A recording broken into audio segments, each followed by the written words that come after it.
think we allowed to be smiling. Thank God. Cool, man. Yeah. So, what you been up to? What you been up to?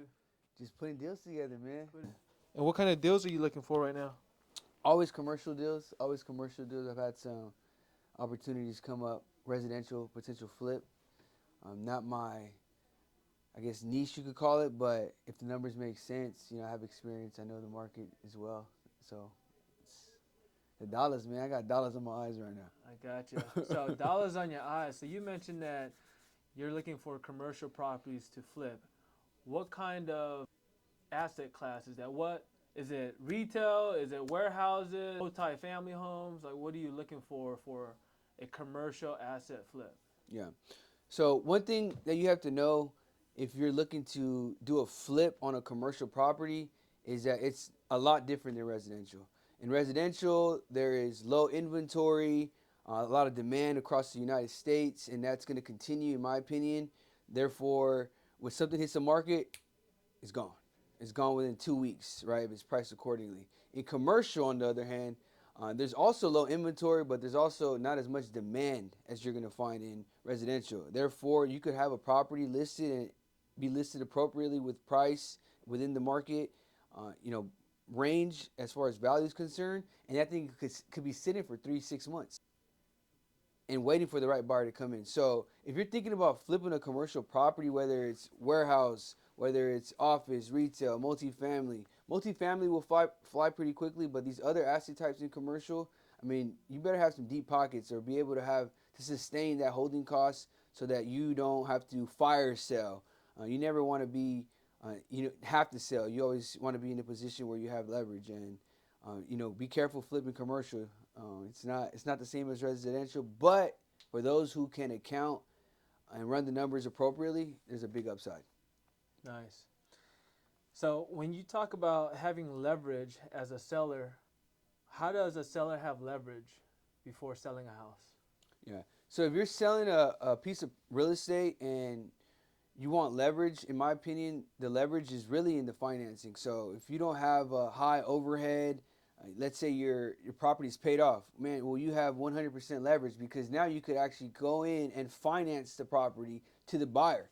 And, you went from one asset to another asset. Your asset was once a piece of property. Now your asset is debt and you're collecting payments on that. So in my opinion, the best leverage any seller could have is having that note paid off free and clear.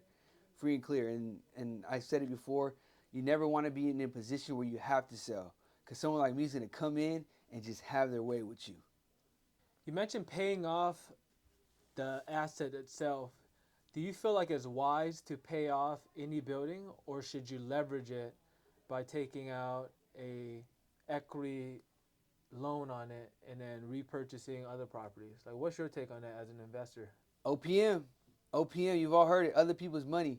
We live in a country where they'll literally give you money to go buy an asset. Absolutely leverage that. Use other people's money to make money. Understand what you're investing into and always have an exit strategy. For me, I purchase properties cash with the intent to refinance down the road and have that refinance, that refinance that I'm pulling cash out of that property be tax free event. Because if I were to sell that property, I have capital gains. When I refinance a property, I'm not making money, I'm borrowing money essentially. And with that money that's being refinanced, I could go and repeat the process again and even take debt on that next purchase or even buy another property again cash, depending on the deal. One thing to know is understand like debt is amazing. It's an amazing thing. It's a powerful tool, but be very careful because it's a double-edged sword. And as easy as it is to make money on it, it's just as easy to go bankrupt if you're not wise and if you don't know what you're doing. Yeah, so as a new investor, they may get scared using leverage, using equity on their asset. How would you advise somebody to be wise with doing something like that? What do they have to check off before they start taking money out of their asset? That's a great question. If you're thinking about pulling money out of your property, understand that your payment's going to go up. If you have a current payment or if you don't have a payment, you're going to have a payment now. understand how much that payment is. Know exactly what it's going to be, right? If it's going to be an additional $1,500, $2,000, $5,000, whatever it is, okay? So if I'm going to be pulling out money and increasing my expense, my debt service on that property, I better have somewhere to put that money that's going to give me at least what I am increasing on that property that I'm pulling out money. That is my fundamental rule, for sure. If I'm taking out $500,000 from this property and it's going to increase my payment on this property $1,000, I better be able to put that $500,000 into another asset. It doesn't even need to be real estate. It could be another asset that's going to give me at least 3,000. Me, I'm going to be conservative and need at least 4,000. I need to make money on my risk. That's a risk still at the end of the day. So that's one way that I would advise anyone to underwrite a potential refinance event on a property where they're thinking of refinancing and pulling money out. You don't need money in the bank. Trust me, you don't need $500,000 in the bank. It's not gonna serve you in no way. That money needs to be put to work. Put it to work. So I know you're ambitious and you put your money to work, Richard. But someone who is not as ambitious and as experienced as you, what is a good ROI, a return on their investment when they invest in a commercial property, in your opinion? Yeah. So if you want to get into investing into real estate and maybe you don't have the resources, maybe you don't have the connections, or you feel like you don't, because I think everything's at your disposal. You just haven't looked around yet. But what I would recommend is you partner with someone. Partner with someone like myself that's actively brokering deals, actively investing into deals, that knows the market. You don't have to reinvent the wheel. What most investors are doing in real estate is nothing new. This has been going on forever. People have been investing into real estate since people were living in sticks, like stick homes.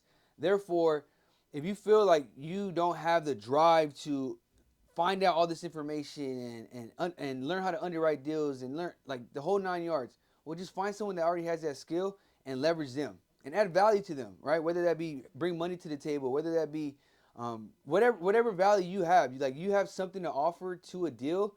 Figure out what that is, and go make some magic happen. So when it comes to investing in commercial real estate, what are some qualifications you need in order for you to qualify for a commercial property? Not leasing, but owning. Yeah. So if you're thinking of investing into commercial real estate, I always say I use the three framework. There's three frameworks. First of all, it's why do you want to invest? Like why? Like do you want to create passive income? You don't want to trade your time for money anymore at a W-9? Why? Like understand why, because if you don't have a strong enough why, you're not gonna continue for the following step. Because the following step is understand how to do simple return on investment ratios. Like for me, cash on cash. I'm a cash flow investor. I want cash flow. I want cash flow every month. I want my dollars to work for me while I'm asleep. Right? So understand how to calculate cash on cash. Like what is my total investment, and you divide that with your total yearly cash flow, your net cash flow, and that's your return percentage, right? For me, I'm shooting for anything over 8%. A bank's not going to give me 8%. CD's not going to give me 8% right now. 8%, I'm beating those two investment categories that the majority of Americans are banking on, right? So 8%, home run for me is like a 15% cash on cash, okay? But cash on cash is one metric. You have other metrics that you can dive deep into, like internal rate of return, which are higher capacity. In my opinion, they're not necessary for anyone that's just looking to start. Cash on cash, understand how to calculate that and understand the cash on cash return that you want based on your criteria. And lastly, it's just really take risk. Really take risk and risk with your money. Like understand money is just a magnet. Like money, it goes to those who can take care of it. It wants to multiply itself. So when you start to unravel the truth behind money and the power and the vehicle it is for you to create the life that you want for yourself and to help others, then I truly believe that it will start coming to you. But understand how to steward it, save, like live within your means, budget, like the simple budgeting aspect. Like go and get the budgeting apps. Go and read The Psychology of Money. I use Monarch to budget all my monthly expenses with my wife. Like these are just apps that and resources that anyone has at their disposal. How bad do you want it? That's why going back to number one, why do you want it? Because if you don't have a strong enough why, it doesn't even matter. And trust me, I got a strong enough why. Awesome. So we're talking to investors and we're also talking to people who are new into investing. I want to switch gears just a little bit and talk to real estate agents. So for those who are in real estate, commercial real estate specifically, it's challenging times. Interest rates high, not a lot of supply. At least that's what the news is saying. How does somebody break through in 2024 in this market right now? Look, if you're a real estate agent and you're doing the same thing you were doing 3, 4 years ago, good luck. You might as well start packing your bags.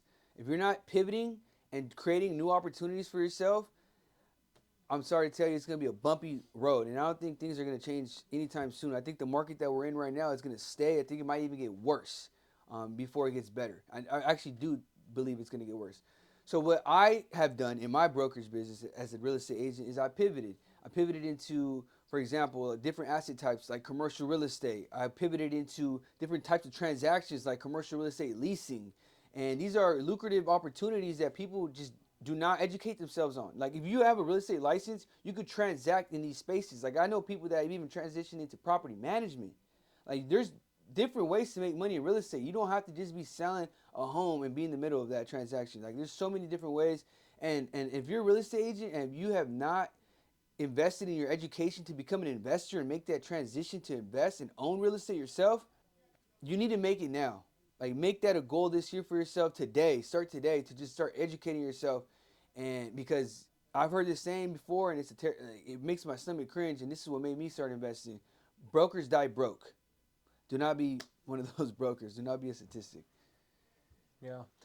And then for those of the for those who are just brokering deals and they want to pivot into buying the asset class, what advice can you give them? If you're just an agent right now and you want to get into investing and you just don't know where to start, well, put your commission into the deal with your next investor that you're representing. Put that $20, $30, $40,000 that you're going to make on that deal, put it into the deal along with that investor and take a piece of equity on that transaction.